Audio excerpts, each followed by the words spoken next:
Lesson 3.2 is connect representations of functions. So let's take a look at an example right away.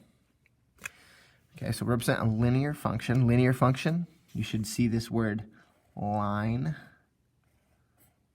Okay, line is the big part of that word that makes this make any sense. So represent a linear function with an equation and a graph.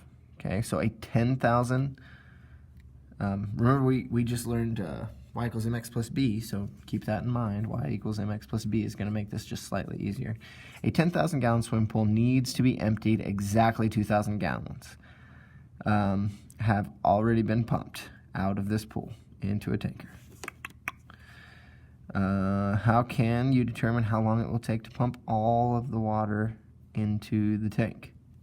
Okay, so how can I determine that? Well, look at the chart, or look at the picture that they gave you. It says 720 gallons an hour. That's a rate, right? 720 gallons per hour. We're at 2,000 gallons so far. That's my current, right? And I'm trying to get to 10,000. So if I was writing this in y equals mx plus b, because m is my rate and b is where I'm at, where my initial is, then all I need to do is establish my variable. My variable will go wherever x is. And I think this one's going to be a function of time, because we're dealing with gallons per hour. I think it's going to have to do with time. So I set up my chart. I need 10,000 gallons pumped. I've already pumped 2,000, and I'm going to do it at 720 gallons per hour. And then there's my rate. So initial value, my rate of change, and it'll equal the total. That's where we're going to stop, right? You can't pump any more after you get to 10,000. So there we go. There's our equation. Rate, initial value, total. So again, this is rate. This is my initial. This is my variable, whatever it happens to be, because it changes. And this is my total. Almost always. That's pretty much how they get set up. So to create a chart off of that, I've already got my y equals mx plus b. I graph the b. That's my y-intercept, right? That's your y-intercept. Every single time, b is your y-intercept. It's your initial value. It's where you start. So started out with 2,000 gallons. And then my rate of change is my slope on my graph. So I rise 720 per 1 hour. So I go up 720, go over an hour, put a dot. Up 720, over an hour, put a dot. Up 720, go over, put a dot. Okay, the easiest time to probably graph is going to be some really nice multiple of 720. But it doesn't really matter. If you do a good graph, it's going to work. All right. Once I graph that, I can make sure to answer the question, how long will it take to get to 10,000? Well, 10,000 is right here, so how long does it take for this line to hit that line? Well, graph it all the way out and see. I can also solve this. So if it didn't tell me to graph it, well, I could just start solving, right? I could get down here and use the equation that they gave me and start solving by subtracting 2,000. Just like that. And then I get 8,000 left. And equals 720. H, which just stands for hours, right? That's our variable. It's changing.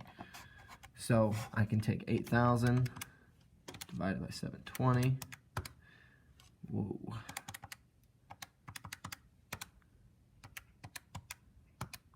And it gives me, oh, not so nice decimal. It's 11.11 repeating. So that's about how long it'll take. Somewhere near here is where it's going to graph that. All right, so as the pump is pumping water, the amount of water in the pool decreases at a constant rate. Complete the statement below, then graph that function. The amount of water remaining in the pool is how much? Well, we have 10,000 gallons total. 2,000 gallons have already been pulled, so that leaves 8,000 gallons. The amount of water pumped out in an hour is 720 gallons. So for that equation, if I was pumping out 720, on this one, it's dealing with it just slightly different, right? We decided that the total was 10,000 on this one, and we already had 2,000 on it, and we were building ourselves up. But if we look at this one, we're looking at it as a function of water that's in the pool rather than water that's already been pumped. So if we're looking at water remaining in the pool, let's look at it as we started out with an initial amount of 8,000. Well, how much are we losing that's in the pool? Well, we're losing 720 gallons per hour. So 8,000 minus the 720 per hour. Okay?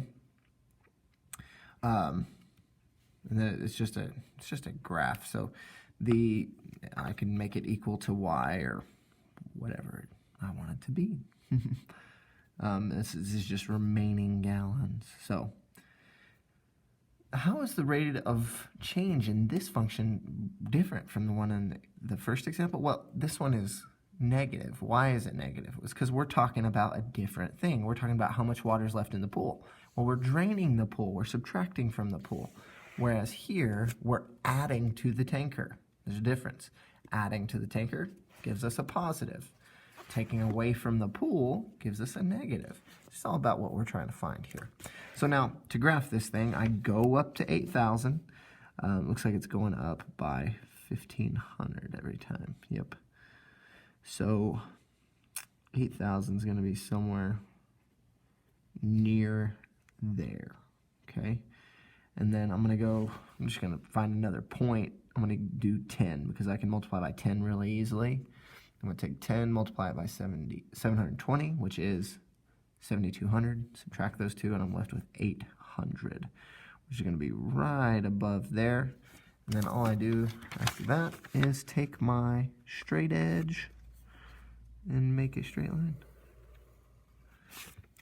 And it crosses pretty dadgum close to 11, because it'll still be pretty much the same answers we found over here. So pretty close to 11. 11.11. And you can see it's just barely, just barely past 11 on that dot.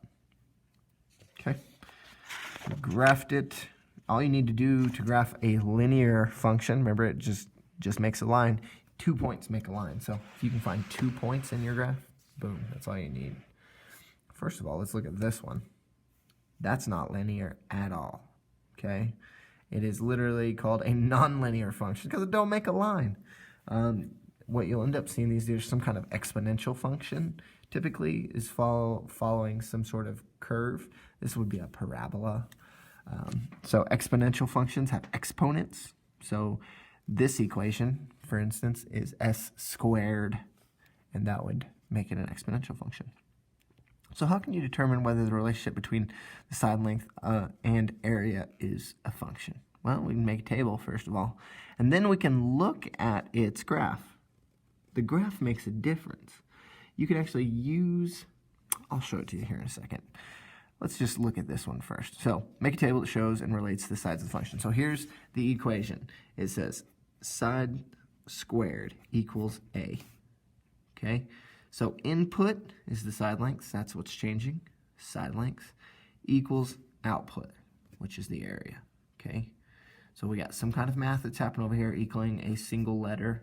What it equals is going to be the output function. Now, if you looked at this one, you might have accidentally put this in as the input, but notice nothing's happening to a. It's not a squared, it's not 2 times a, it's just a.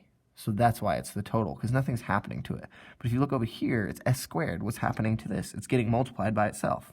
So that is a function, meaning that, well, I shouldn't say it's a function. We haven't determined that yet.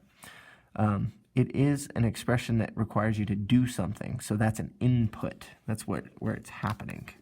So the input has something happening to it. And then we just start plugging in numbers. Literally start plugging in numbers for s, because it's a variable. You can change it. Okay, so I start plugging things in for my input. The easiest one to plug into your input is normally 0, 1, 2, 3, or something right along those lines. So I just make a chart, x's and y's. In this case, it was s and a. And then I just plug in numbers, 0, 1, 2, 3, 4, 5. And then I start doing s squared to it, okay? So 0 squared, 0. 1 squared, 1. 2 squared, 4.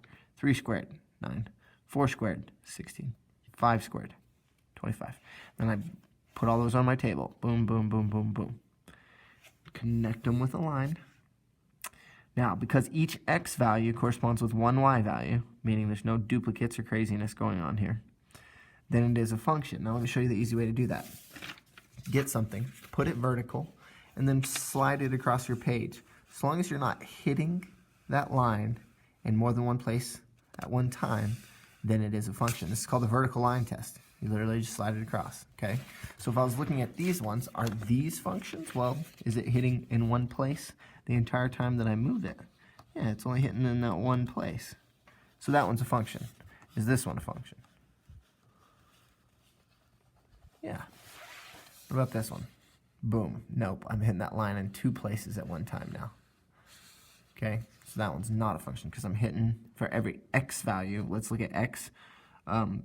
1. Well, it hits here and it hits here. So in a chart of x and y values, where x is 1, it hits at 0, and it hits at 1, 2, 3, 4, 5, 6. So 1 goes to two different output values, and therefore it cannot be a function. Okay, so yes, function, yes, function. It passes that vertical line test, right? So let's look at this. It says draw a graph that represents a linear equation, or sorry, a linear function. What equation represents the function? So I'm going to do a really easy one that you should be able to duplicate relatively easily. Again, it's going to be y equals mx plus b, because that's what we know and that's what we're going to use. So y equals something for m, x plus something for b. Okay, so what is the slope of this line? Well, it crosses here and it crosses here. So let's see. I go up 1 over 1, up 1 over 1, up 1 over 1, or I can go up 2 over 2. Either way, my slope is 1. What's 1 times x? Well, it's just x. So x. So y equals x plus b. b is where it crosses the y-axis. So here I am on the y-axis. It crosses it at 0. So what is x plus 0? It's just x. And equation of that line, y equals x. That was a pretty fast one, guys. You really have to be more knowledgeable on your y equals mx plus b and get more comfortable with your graphing, but you should be able to do those relatively quickly in determining whether or not they're a function or not. And also you should be able to graph relatively quickly. I should be able to look at this, go no duplicates, okay? So that is a function. But if I graph it, I can just go only hits in one place, function. Look at this one. If I'm looking just at the red line, is that a function? Yes. Just at the blue line? Yes. Okay, all linear equations are functions. Where you get into trouble is nonlinear equations, okay? When you're looking at things that are nonlinear. Now, what if I looked at something that had a whole bunch of points on it and asked you, is this one-to-one? Well, let's find out. Holding it vertical, right? I'm going across. I'm only touching one blue dot. Still one blue dot. 1, 1, 2. Ooh. Look at that. For 4, I have my input of 4, but look, I have it up here at 3 and -3 down there. So 4 has 2 different outputs. It won't work. It's not a function. All right, there you go.